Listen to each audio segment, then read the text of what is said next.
तर रामकृष्ण सगळ्यांना, माझं नाव किशोरी। आज मला आणि माझ्या दिंडीतल्या सर्व वारकऱ्यांना तुमची खूप खूप खूप जास्त गरज आहे।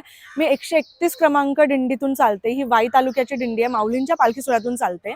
आणि ह्या दिंडीतली माऊलींची आणि विठोबाची मूर्ती खूप खूप सुंदर आहे। आणि काल असं झालं की आळंदी ते पुणे ह्या टप्प्यादरम्यान जेव्हा आमची दिंडी विश्रांतवाडीला पोहोचलेली, तेव्हा काही लोकल्सनी, ते क्रिएटर्स होते की लोकल होते, महिला होती, त्यांनी आमच्या दिंडीतल्या एका महिलेकडून विठ्ठलाची मूर्ती फोटो काढण्यासाठी घेतली। आणि फोटो काढण्यासाठी खूप वेळ लागला आणि तोपर्यंत दिंडी खूप पुढे चालत गेली आणि संपूर्ण चुकमुक झालेली दिसते। आणि त्यानंतर ती विठोबाची मूर्ती परत दिंडीत आलेली नाहीये। ती फोटो काढण्यासाठी चुकामुक झाली आणि आली नाही, तर ती मूर्ती कालपासून हरवली आहे।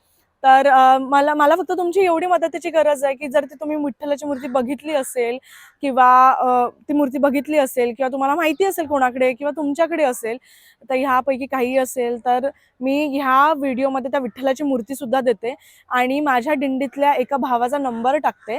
जर तुम्हाला त्या मूर्तीबद्दल काही सुद्धा माहिती असेल तर ती ह्या नंबरवरती कॉन्टॅक्ट करा किंवा पायी चालताना 131 क्रमांक दिंडीमध्ये ती सोपवा किंवा तळावरती देऊन गेलात तरी चालेल।